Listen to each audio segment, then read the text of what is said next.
Pode ter 1.000. Ele sentou em cima, acabou, não tem o que fazer.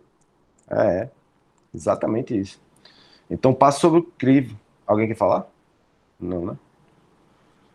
Então, perfeito aí, ó. Passou pelo crivo dele, digamos, aprovou. Aí vai para 2 terços. Não, vamos ver aqui, cara. 52. Se é a maioria absoluta ou 2 terços. Câmara dos Deputados, por 2 terços, exatamente. Dos membros da Câmara dos Deputados. Daqui vai para o Senado e segue a votação sobre a presidência. Ele não vai votar, ele não vai decidir nada, só vai presidir os trabalhos de um ministro do STF. Mais ou menos isso aqui, certo? A partir da procedibilidade do Senado, o presidente ele vai ficar afastado por 180 dias. E se nesse prazo, exaurido desse prazo, não for votado o processo, finalizado pelo sim ou pelo não do impeachment, ele volta às atividades. Só explanaçãozinha, a gente vai ver isso com mais detalhes. Só para adiantar e fazer um brainstorm aqui. Pois bem,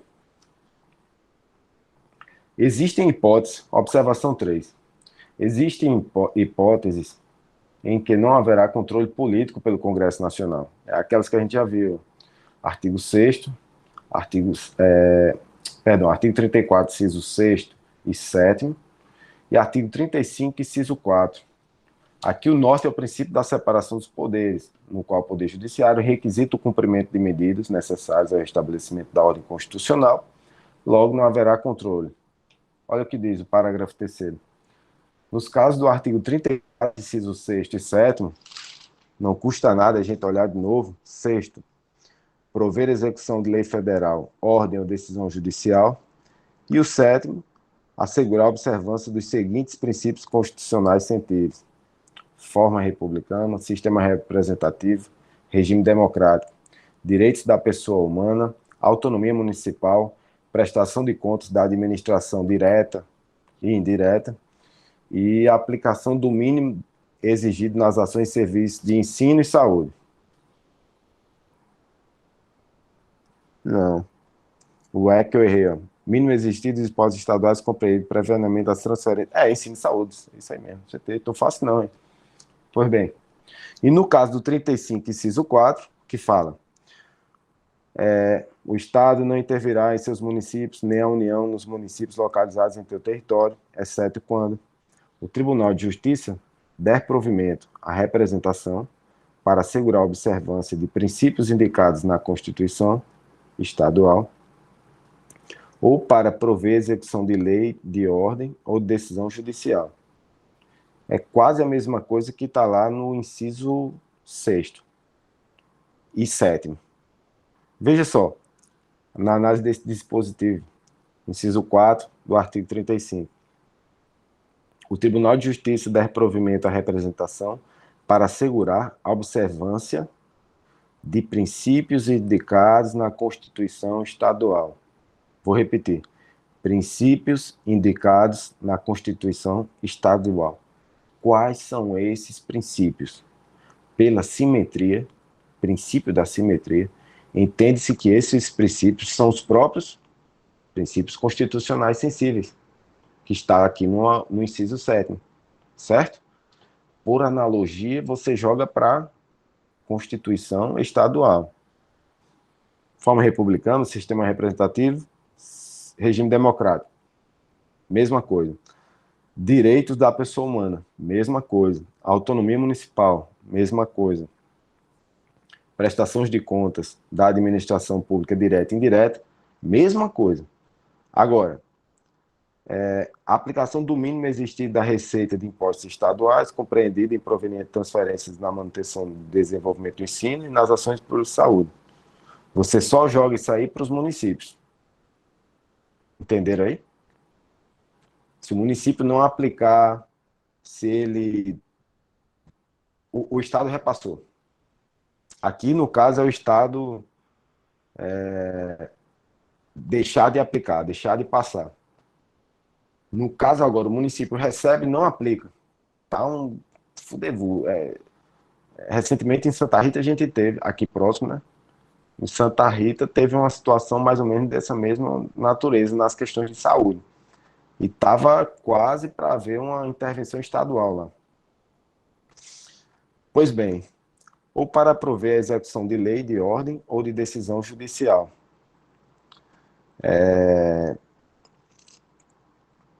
Nesses casos, vai haver a dispensada apreciação pelo Congresso Nacional ou da Assembleia Legislativa, e o decreto limitar-se a suspender a execução do ato impugnado, se essa medida bastar ao restabelecimento. Porque, justamente, aqui vai haver, conforme o parágrafo 3º, somente provimento do TJ, no caso, né? Porque aqui do Estado vai ser dirigido ao Tribunal de Justiça. Tranquilo? Então, recapitulando. Nos casos do artigo 34, inciso 6º e 7º, ou do 35, inciso 4, nesse caso, por simetria aplicada às questões estaduais, repetidos os princípios constitucionais acessíveis, que vai ser analisado pelo Tribunal de Justiça, no caso do Estado. É o Tribunal de Justiça que vai ordenar o provimento da intervenção do Estado no município, né? Coisa que a gente vai ver agora no próximo slide, acredito. Mas nesse caso, em ambos os casos, deu provimento do Poder Judiciário, não haverá a possibilidade de controle político. Lembrando, o Judiciário ordena, manda. Legislativo e Executivo pede. Seja em âmbito nacional, seja no âmbito estadual ou municipal, inclusive, né? O Legislativo Municipal, a Câmara dos Vereadores, está sendo coato na situação. Ele pede ao Executivo que intervenha, ou vice-versa. É possível controle judicial sobre a intervenção? Olha, em regra, não. O controle judicial, por se tratar de ato de natureza política. Porém, existe o controle quando o presidente descobrir procedimentos previstos na Constituição Federal, por exemplo. Mas aqui não vai ser um controle político. Vai ser apenas um controle procedimental. Procedimento. As razões materiais que ensejaram ou não a intervenção só vai ser passível de controle do Congresso ou do Legislativo, né, estadual. Pois bem, vamos ver agora a intervenção dos estados nos municípios. Pelo princípio da simetria, aplique-se tudo no que tange a intervenção federal na intervenção estadual. O Estado não intervirá em seus municípios, nem a União nos municípios localizados em território. Olha só, relembrando. Para quem chegou um pouquinho depois, a União, ela jamais vai intervirá em município. União não intervém em município. A única exceção é quando o município estiver em território, certo? E corrobora isso aqui o artigo 35, caput da Constituição Federal. Então vai ser quando? As hipóteses taxativas aqui também, tudo a mesma coisa. Deixar de ser paga, sem motivo de força maior, por 2 anos consecutivos, a dívida fundada. Isso de quem, gente? Dívida fundada. Municípios não pagam aos estados. Deixa eu avisar, agora que eu me lembrei, deixa eu colocar mais um aqui. Rapidinho, segura aí, gente. Olha só. Distrito Federal.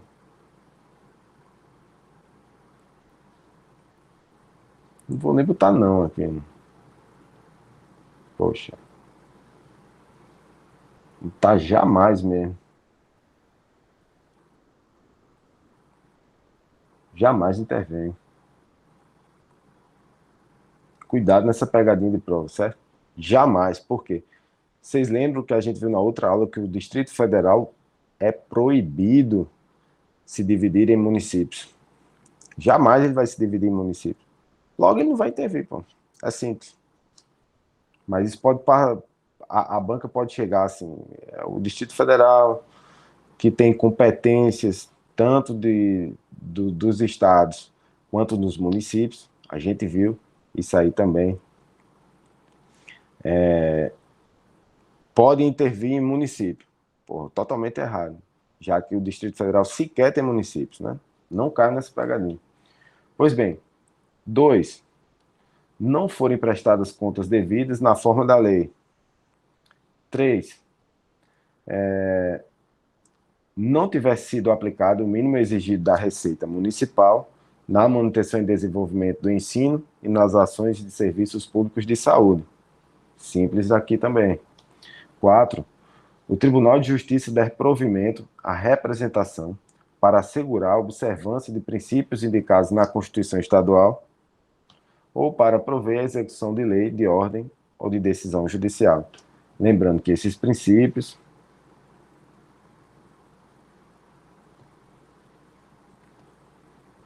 são os constitucionais sensíveis.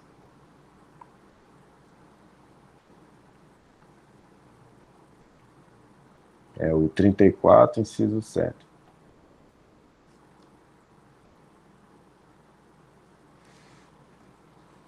Pois bem,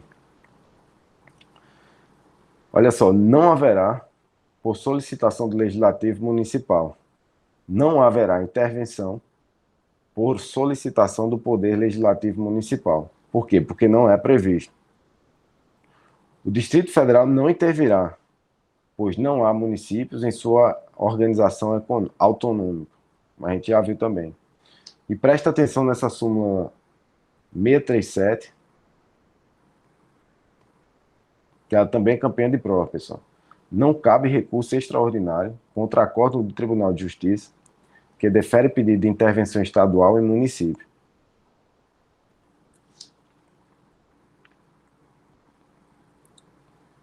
Agora vamos dar uma olhada na jurisprudência, né? O que tem caído aqui recentemente. Separei as que estão mais próximas da gente, que tem uma pertinência temática.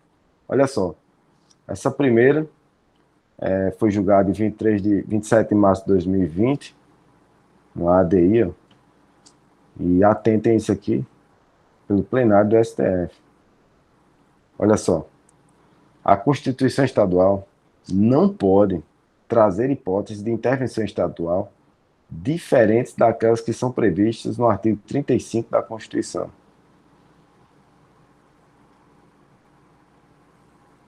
Desculpem aí, pessoal. Recebi uma chamada aqui no plenário. Então, não pode trazer hipóteses de intervenção estadual diferentes daquelas que são previstas no artigo 35 da Constituição Federal. As hipóteses de intervenção estadual, assim como a federal, são taxativas. Princípio da taxatividade. Caso concreto, ó, o STF julgou inconstitucional o dispositivo da Constituição de Pernambuco que previa que o Estado-membro poderia intervir nos municípios caso ali ocorressem atos de corrupção ou improbidade administrativa. Pessoal, sempre pautem por esse princípio da taxatividade, certo? Para resolver questão de prova. De repente, você é até levado, conduzido pela banca ali, a achar que está correto, né? Mas lembre-se, só o que está previsto no 35. Ou no caso do intervenção federal, que esteja previsto no artigo 37. Aliás, perdão, 34. Olha só, viola a Constituição Federal a previsão contida na Constituição Estadual, atribuindo aos tribunais de contas a competência para requerer ou decretar a intervenção em município. Olha só, aqui ele trouxe uma legitimidade ativa, né, a um órgão que não está previsto na Constituição Estadual. A gente acabou de ler aqui e não viu. Que não tem nenhuma hipótese do Tribunal de Contas da União ou do Estado, enfim, intervir em local nenhum. Então, não pode prever hipóteses a mais, nem legitimados a mais. Só quem pode aqui, no caso, a gente já viu, presidente, e por simetria, governador do estado, no caso, né? Vai decretar lá. Poder legislativo e poder judiciário, certo? Lembrando que o legislativo municipal não pode. Vamos anotar isso aqui lá no nosso bizu.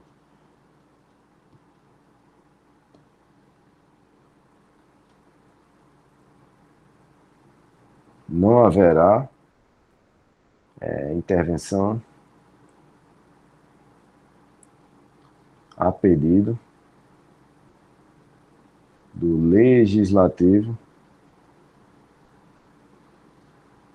municipal. Comeu. Pronto, bonitinho aí, ó.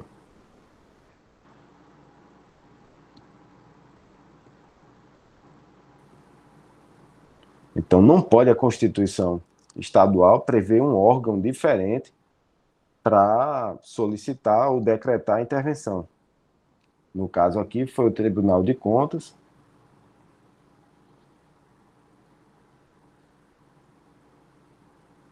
para requerer e decretar, olha só, ou decretar, não é nem só requerer, ele já tem tinha um poder de decretação, velho, né?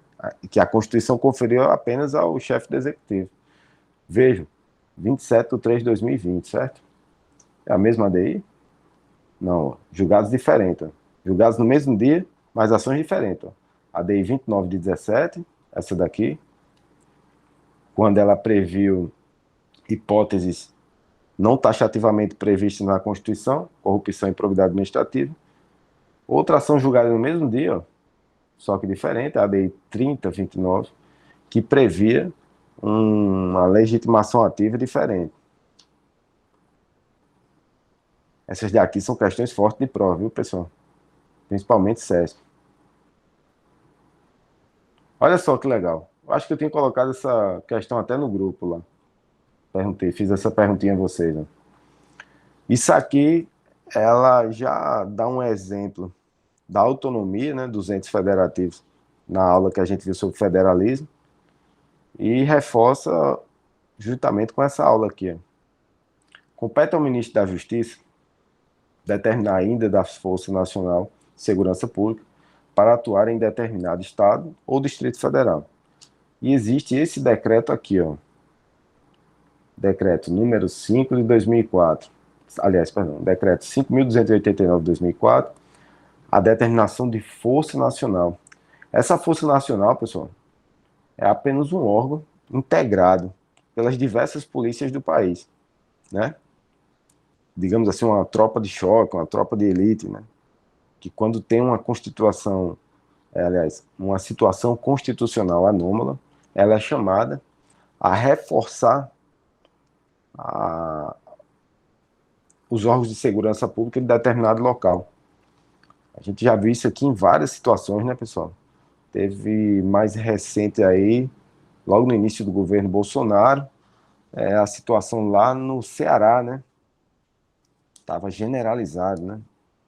Vimos também uma rebelião de presídio em Matinhas, no Maranhão, acredito, né? Que teve essa intervenção emprego da Força Nacional, né?